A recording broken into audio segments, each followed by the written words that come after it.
Hi, this is Dr. Gregory Sadler. I'm a professor of philosophy and the president and founder of an educational consulting company called Reason.io, where we put philosophy into practice. I've studied and taught philosophy for over 20 years, and I find that many people run into difficulties reading classic philosophical texts. Sometimes it's the way things are said or how the text is structured. But the concepts themselves are not always that complicated, and that's where I come in. To help students and lifelong learners, I've been producing longer lecture videos and posting them to YouTube. Many viewers say they find them useful. What you're currently watching is part of a new series of shorter videos, each of them focused on one core concept from an important philosophical text. I hope you find it useful as well. Near the end of Book 1 of his work on anger, Seneca is going to examine the relationship, or actually opposition, between two different states that sometimes people confuse for each other or think are closely connected. One of these is anger, the topic of the entire treatise, and the other is what we can call greatness of mind, or having an elevated mind or soul. In Greek, the virtue is typically called megalopsychia, which is often translated then into Latin quite literally. It means greatness of soul, as magnitudo animae or animi. So soul or mind being great, being elevated. Actually, Seneca himself will sometimes use sublimitas or sublimis, another sense of conveying height or rising above things.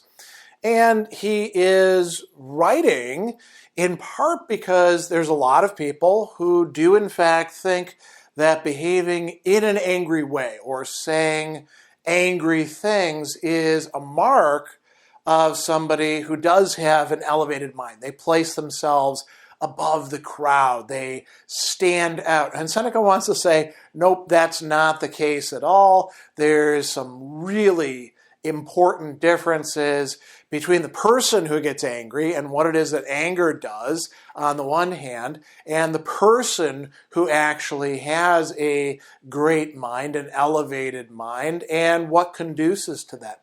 There's one other thing before we look at his treatment in chapters 20 and 21 in Book 1 that we want to mention, which is that for the Stoics, magnanimity or greatness of mind or greatness of soul is actually one of the sub or subordinate virtues of the cardinal virtue of courage. So you could think of it as a part of what courage involves. So this is actually quite important from a Stoic perspective.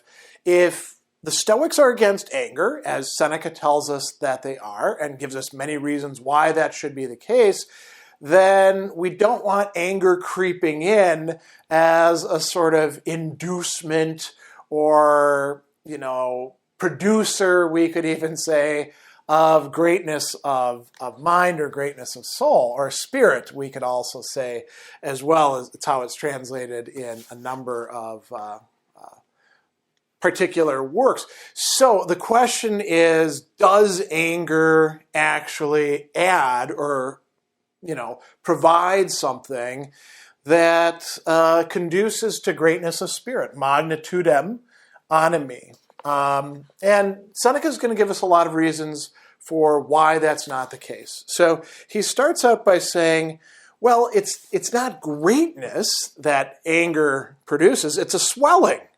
Just as when bodies are stretched taut by an abundance of unhealthy fluid. So think about when you sprain an ankle or your wrist or something. There's fluid swelling there. And the fluid is actually perhaps to cushion things, right? But it's not a sign of something good. It's a sign of something bad. And he goes on using this kind of metaphor, saying the disease is not an example of growth, but something different, destructive excess. That's what anger contributes. And he goes on to say, all whose minds in delirium cause them to think more than human thoughts believe that they radiate something lofty, sublime. But here is where anger differs from greatness of spirit or greatness of soul. There's no solid underpinning. What has been raised up without a foundation, so there is a raising up, is bound to come crashing down. Anger, he says, has no strong footing. It doesn't arise from something stable and destined to abide, but it is windy, ventosa. Now, why is he using that word ventosa? Well, it's full of air, right? It is inflated, so to speak, and it's empty, inhonest. Now, that empty is also something that's worth dwelling on for a bit, because in ancient culture, the notion of being empty, vana in honest, kenos in Greek, means that there's nothing really there, but we buy into it. And that's what happens with anger. We get angry over things that we shouldn't get angry over. We think that it's the right thing to do, to retaliate, but that's not the case. And so he says, it is far removed, this is very interesting, from greatness of spirit, or distanced, we could say. Anger is not identical to greatness of spirit. It's not close to it. It is at a remove from it. And here, Seneca is going to compare it to a bunch of other things. Recklessness or foolhardiness to genuine courage. Foolhardiness or recklessness is not courage. Some people think it looks like it, but those people are actually mistaken or wrong. He goes on and he says, arrogance from confidence. Now, we'll come back to that in a moment. Moroseness from sternness. Cruelty from strictness. So, interestingly, each of these is something that has a good part to it, right? So, moroseness, strictness, being willing to say, okay, I'm going to go this far and I'm not going to go any further and I'm going to criticize, or even cruelty can be compared to something. Strictness as well, sternness and strictness. Arrogance from confidence. So tharoulotes, confidence, is another one of those Stoic sub-virtues of courage, right? So what he's saying here, if we sort of read between the lines, is that not only is anger not the same thing as greatness of soul or greatness of spirit, there's other issues, there's other problematic, not virtues, but actually vices that pretend to be virtues that people get confused with as well. And so anger and greatness of spirit is like that.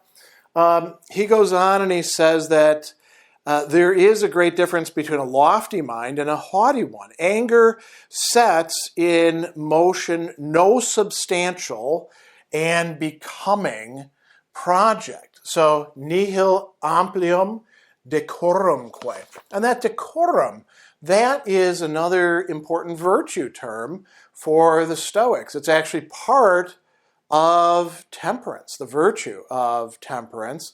And so, he's really tying a lot of things together if we actually know Stoic philosophy in this section about greatness of spirit. He says, to the contrary, it seems to me the mark of a lethargic and sterile mind, aware of its own feebleness, given to chronic distress, like sore and sickly bodies that groan at the lightest touch. And he goes on, and then he considers an objection, right? Well, wait a second.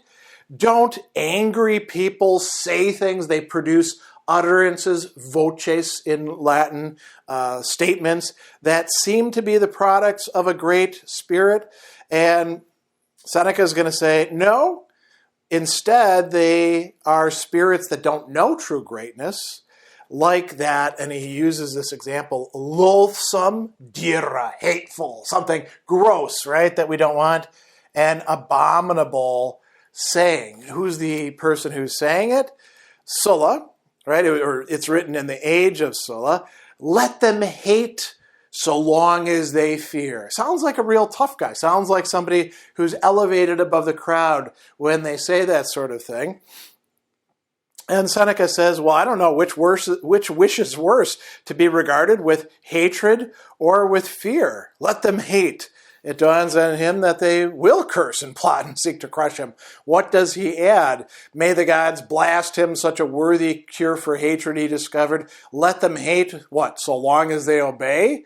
No, so long as they assent. No, what then? So long as they fear.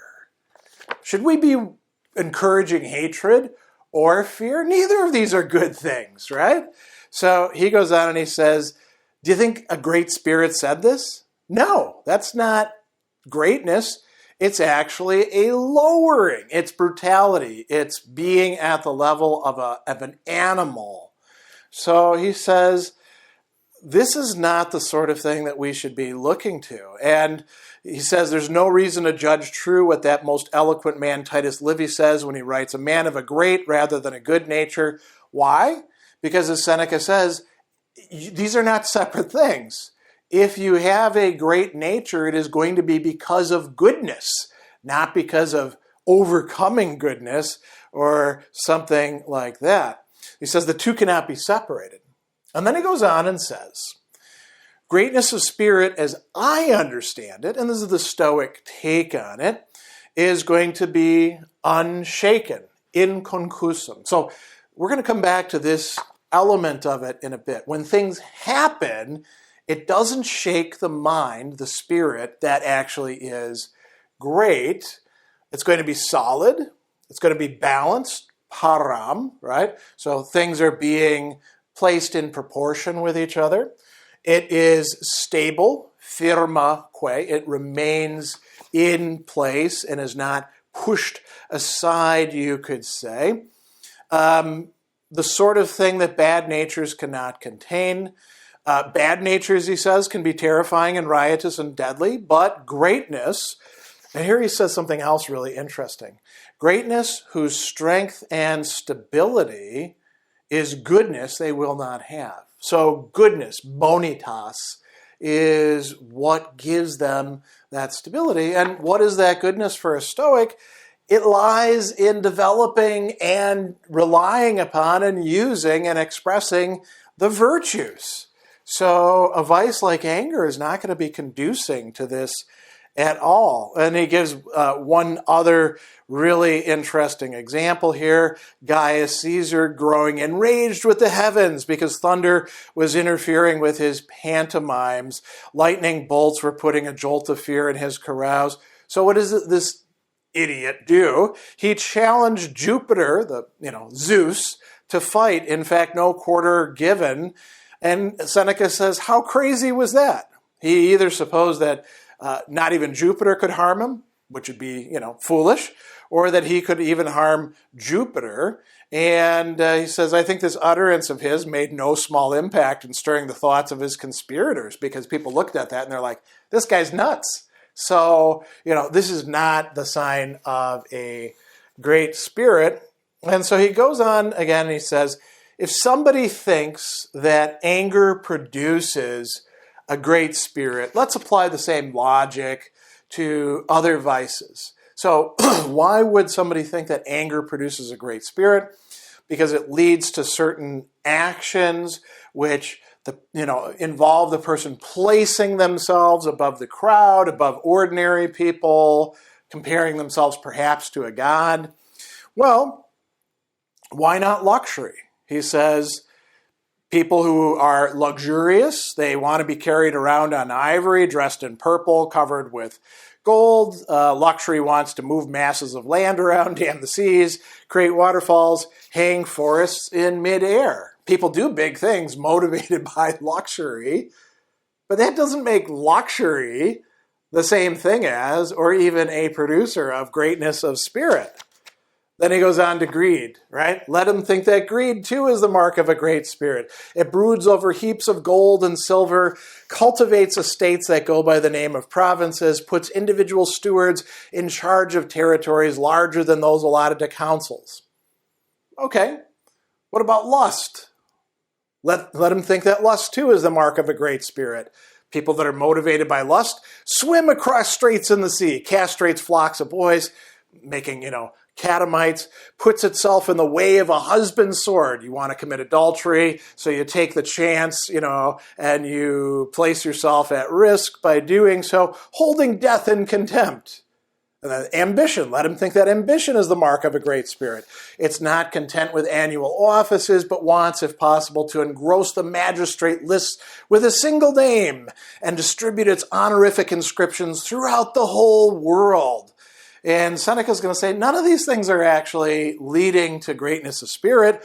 Only virtue does. Only virtue is sublime and exalted. There's nothing great that is not at the same time at peace. So the great spirit, the great-spirited person, is going to have to be virtuous. If they're vicious, they're not actually going to be great. He goes on, and he's going to bring this up again in Book 3 at two main points. One of these is at the end of chapter 5 and the beginning of chapter 6. He talks about a great spirit is not bowed down by a wrong. So when people do things to you, do you wrong, in uriae in Latin, the great-spirited person is not going to become angry and seek out retaliation, vengeance, vindication, all of those sorts of things. Why? Because they place themselves above that. He says the one who has harmed you is either stronger or weaker. If he's weaker, give him a break. If he's stronger, give yourself a break. And then he goes on, this is the beginning of chapter 6, there's no more certain proof of greatness than remaining unprovoked by whatever happens. Be like the upper realm of the universe that is not worried about clouds or tempests or tornadoes.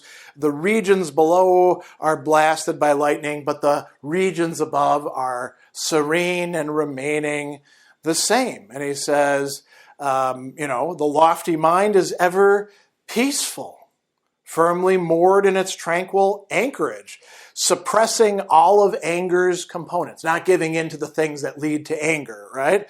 Controlled and august and orderly. So controlled, modestus. This is interesting because once again, we see Seneca using virtue language. Modestia is part of the virtue of temperance, right? August, venerable is another way of translating it. Orderly, dispositus, right? That's also part of the virtue of temperance. So we see that courage and temperance actually play pretty important roles in talking about greatness of mind. So going on from there, there's one other important mention that is taking place, and this is going to be in chapter 25.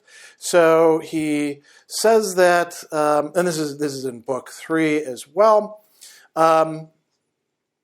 So he tells us that the one who has a great soul is standing above, they're standing taller. And he says it's a special trait of true greatness not to feel the blow when struck. So people do things to us. It's not just a physical blow. People do things that are intended to bully us, to humiliate us, to insult us. And the person with a great soul doesn't actually feel it, the great spirit, right?